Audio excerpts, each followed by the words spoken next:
आज के ज़माने में पेशेंस नाम की तो कोई चीज़ बची ही नहीं है, गायब हो गई है।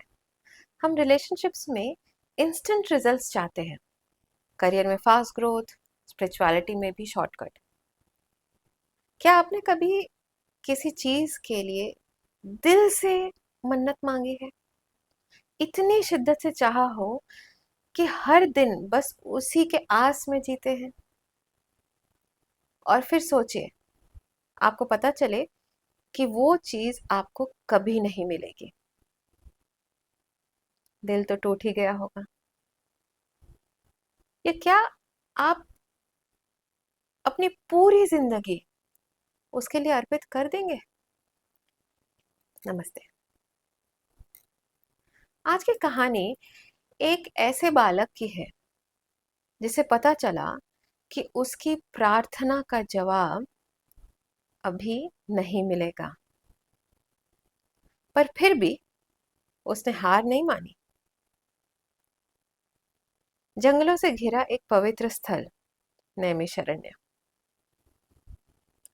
यहाँ सभी ऋषि मुनि इकट्ठा हुए थे ज्ञान और भक्ति की तलाश में। और उनके बीच शौनक ऋषि ने एक प्रश्न उठाया, हमें बताइए वो ज्ञान जो मानव को मोक्ष की ओर ले जाता है। और तब मंच पर आए सूत जी महाराज, एक महान पुराणिक कथावाचक। उन्होंने कहा, मैं आपको पुराण सुनाऊंगा जिसमें श्री हरि की लीलाएं हैं, जो वेद व्यास जी ने स्वयं अपने मन की शांति के लिए रचा था। श्रीमद् भागवत पुराण।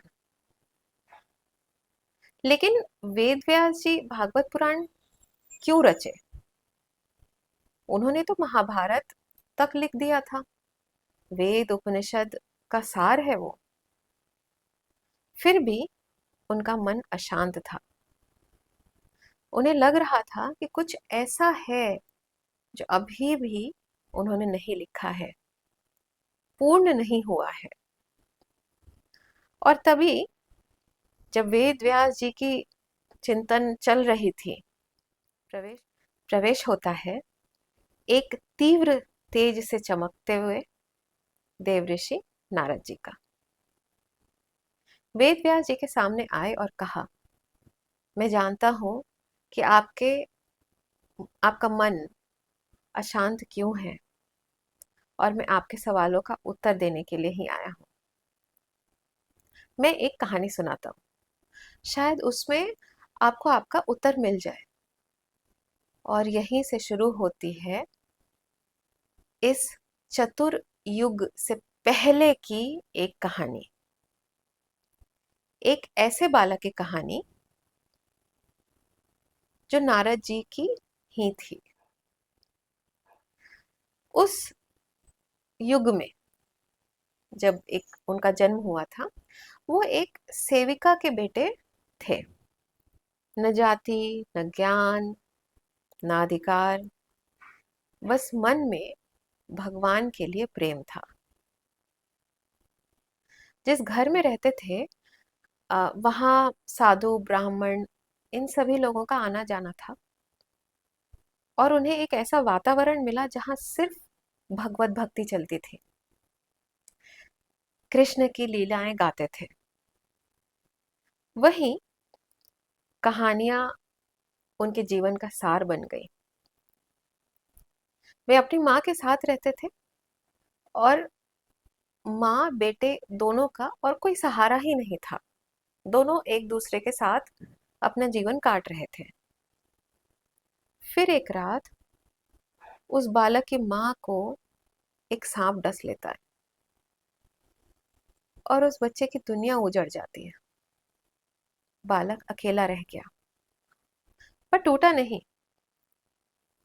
अकेले रह जाने के कारण उसने सोचा कि मैं सभी तीर्थों की तरफ चलता हूँ, और वो चल पड़ा अकेले एक सफर पर, दर्द भरा और डर से भी भरा हुआ। लेकिन निश्चय से भी भरा हुआ। उसने कई छोटे गांव, नदियां, पहाड़, न जाने क्या क्या क्रॉस किया। जंगलों से गुजरते हुए पहाड़ों में उसे एक बार बड़ी तेज प्यास लगी। जब तक एक झील के पास पहुंचा, पानी पिया, बैठकर ध्यान में लिप्त हो गया। और उस समय श्री कृष्ण ने उसके हृदय में दर्शन दिया। लेकिन वो दर्शन कुछ ही पल का था। फिर श्री कृष्ण अंतर्ध्यान हो गए। वो दृश्य उस बालक के लिए तो मतलब संपूर्ण सृष्टि जैसे उसे मिल गई हो। ऐसा था जैसे सब कुछ पा लिया हो। वो झूम उठा, वो आनंदमय हो गया। वो जिसकी पूजा रात दिन कर रहा था, जिनकी लीलाएं गा रहा था, वो खुद उन्हें दर्शन देने आए थे। वो फूला न समा रहा था।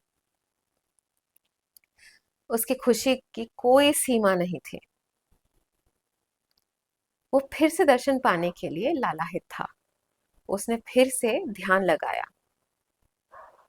पर इस बार प्रभु नहीं दिखे। उसने फिर कोशिश की, कई बार कोशिश की, फिर भी प्रभु नहीं दिखे। वो बालक कई कोशिशों के बाद हार सा गया। रोता रहा, पुकारता रहा, इधर उधर भगवान को ढूंढता रहा। उसी जंगल में भूखा प्यासा रात दिन, ऐसे करते कई दिन बीत गए। ये देख भगवान को भी दया आई। भगवान बोले, पुत्र, इस जन्म में मैं तुम्हें फिर नहीं दिखूंगा। तुम मुझे फिर नहीं पाओगे। पर जो प्यास मैंने जगाई है तुम्हारे मन में, वही तुम्हारी तपस्या बनेगी। एक बार सोचिए, एक छोटा बच्चा जिसने अपने आराध्य का दर्शन तो किया, और फिर यह कह दिया गया कि अब कभी नहीं मिलेंगे, अब यह फिर कभी नहीं होगा। कितना दर्द भरा पल होगा वो उस बालक के लिए। पर उसने क्या किया? शिकायत? नहीं। जीवन से हार मान ली? नहीं। प्रभु से मुंह मोड़ लिया, गुस्सा हो गया? नहीं। उसने वो रास्ता चुना जो करने का सोच भी नहीं सकता है कोई। समर्पण, संयम का रास्ता। अपने जीवन को तपस्या बना लिया उसने। बस नाम जप करता, नारायण नारायण, जीवन के अंतिम पल तक, और प्रभु की लीलाओं का गुणगान करता रहता। और जब सृष्टि में प्रलय आया, वो आत्मा श्री विष्णु के हृदय में समाहित हो गई। फिर जब ब्रह्मा जी ने सृष्टि की रचना शुरू की, वही आत्मा जन्म ली देवऋषि नारद के रूप में। वही देवऋषि नारद जो तीनों लोक में श्री कृष्ण के नाम और लीलाओं का वाद्य बजाते हैं और हर जगह भक्ति की जोत जगाते हैं। यही कहानी नारद जी ने वेद व्यास जी को सुनाई और कहा, आपने सब कुछ लिखा, पर श्री कृष्ण की लीलाओं की महिमा नहीं लिखी। वो लिखिए जो मानव के हृदय को छू ले,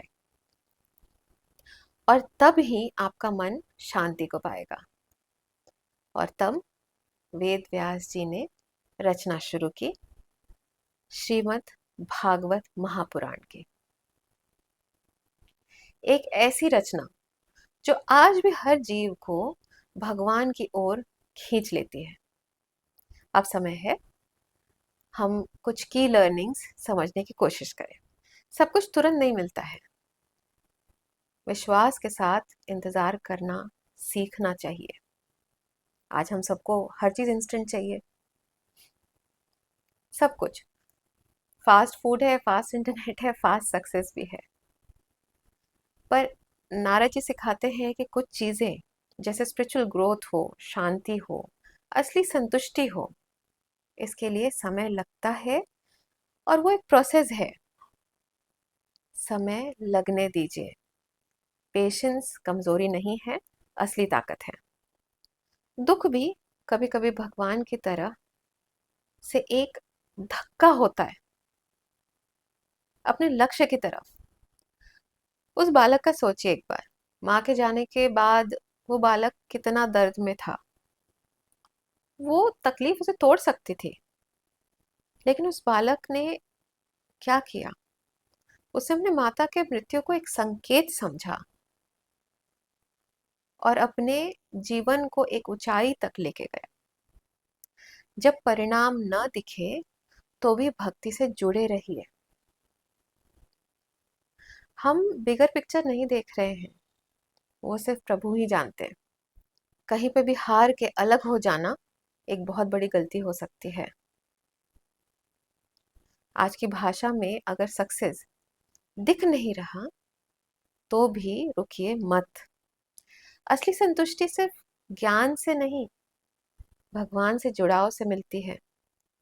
भगवान इतना ही दिखाते हैं जितना जरूरी होता है, ताकि आप आगे बढ़ते रहें। आपका बैकग्राउंड आपकी डेस्टिनी को डिफाइन नहीं करता। जैसे वो बालक का बैकग्राउंड उसकी डेस्टिनी नहीं डिफाइन किया। जब हम कहानी की शुरुआत करें तो हमने बात की पेशेंस की। तो नारद जी की कहानी उसका जीवंत प्रमाण है। आज जब हम करियर में स्लो ग्रोथ से घबरा जाते हैं या किसी रिलेशनशिप में इंस्टेंट रिस्पॉन्स ना मिलने से टूट जाते हैं, तो याद रखना एक बच्चा था जो अपने भगवान के दर्शन के लिए जन्मों तक इंतजार कर गया, बिना किसी शिकायत के। उसने अपने दुख को तपस्या में बदल दिया और अपनी प्रार्थना को गीत बना ली।